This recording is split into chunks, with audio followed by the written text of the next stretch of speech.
বিসমিল্লাহির রহমানির রহিম। আসসালামু আলাইকুম রহমতুল্লাহ। সকলকে জানাই ইমানে ইসলাম চ্যানেলের পক্ষ থেকে মোবারকবাদ। আসমান হতে দুনিয়াতে অনেকেই অবতীর্ণ হয়েছেন, যুগে যুগে নবী রাসূল। এরপর দায়িত্ব নিয়েছেন সাহাবা আজমাইন, তাবে তাবিন, সরফে সালেহীন, বুজুর্গানে দিন। বর্তমানে অলি আল্লাহ এবং আলেমদের মাধ্যমে দিন ইসলাম প্রচারিত হচ্ছে, আর সেই অবতরণ হয়েছে দুনিয়াতে অনেক নবী রাসূল। আমরা এখন যে বিষয়টি আলোচনা করব, আসমান হতে হজরত ঈসা আলাইহিস সালামের অবতরণ। হজরত ইমাম মাহদী দাজ্জালের হত্যা করার উদ্দেশ্যে সৈন্য সামন্ত সজ্জিত করে মদিনার দিকে রওনা হওয়ার উদ্দেশ্যে উদ্যোগ করবেন। এদিকে হজরত ইমাম মাহদীর সৈন্য সামন্ত প্রস্তুত হতে থাকবে, অন্যদিকে দাজ্জাল তার সহচর অনুসারীদের যুদ্ধ করার জন্য অস্ত্র বিতরণ করতে থাকবে। ইতিমধ্যে একদিন দামেস্কের প্রধান মসজিদে আসরের নামাজের জন্য মুয়াজ্জিন আজান দিলে সকলকে যখন নামাজের জন্য প্রস্তুত হবেন, ঠিক তখনই হযরত ঈসা আলাইহিস সালাম দুজন ফেরেশতার কাঁধে ভর দিয়ে মসজিদের পূর্ব দিকে মিনারার অবতরণ করবেন। তিনি যেখান থেকে মুসল্লিদেরকে একটি সিঁড়ি দিতে বলবেন, মুসল্লিগণ সিঁড়ি দিলে তিনি নিচে নেমে এসে প্রথমে ইমাম মাহদীর সাথে মুসাফা ও কোলাকুলি করবেন।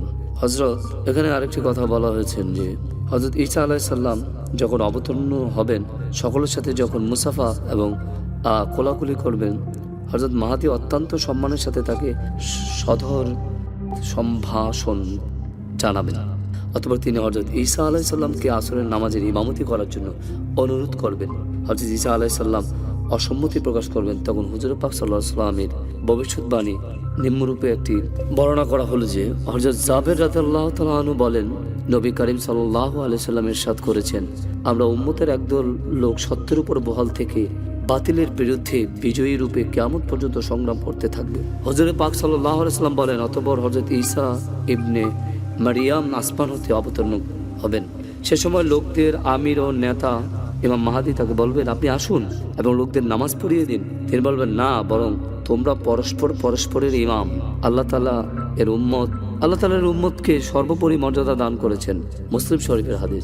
অতঃপর ইমাম মাহদী জামাতের ইমামতি করবেন এবং ঈসা আলাইহিস সালাম তার ইক্তেদা করে নামাজ আদায় করবেন। এতে হাদিস দ্বারা আমরা এই আলোচনা দ্বারা যেটা বুঝলাম, নবী মুহাম্মদ সাল্লাল্লাহু আলাইহি সাল্লামের নির্দেশ ও বাণী অনুযায়ী আমরা সব সময় ইক্তেদা যদি করি, তবে আমাদের জন্য পরকালের জীবনটা সহজ হয়ে যাবে। আমাদের ভিডিওটি ভালো লাগলে লাইক ও কমেন্টসের মাধ্যমে জানাবেন। সবাইকে শেয়ার করে ইসলাম প্রচারে সহায়তা করবেন। আমাদের পরবর্তী ভিডিওটি পেতে ইমানে ইসলাম চ্যানেলটি সাবস্ক্রাইব করে বেল আইকনটি চেপে পাশে থাকুন। আমরা কোরআন হাদিসের বিধিবিধানগুলো আপনাদের মাঝে পৌঁছে দেব। হাদিসে আল্লাহর রাসূল বলেছেন, ওয়াকাল আলাইহিস সালাতু ওয়াস সালাম, বাল্লিগু আন্নী ওয়ালাউ আয়া, আমার পক্ষ হতেও একটি বাণী হলেও পৌঁছে দাও। আর পৌঁছে দেওয়াটাই আমাদের কর্তব্য। কেননা যদি কারো ভালো লাগে, যদি কারো জীবন আদর্শ পরিবর্তন হয়, কোনো একটি কারণে যদি কেউ পরিবর্তন হতে পারে, সেটাও কিয়ামতের দিন জান্নাতে নাজাতের ফয়সালা হবে।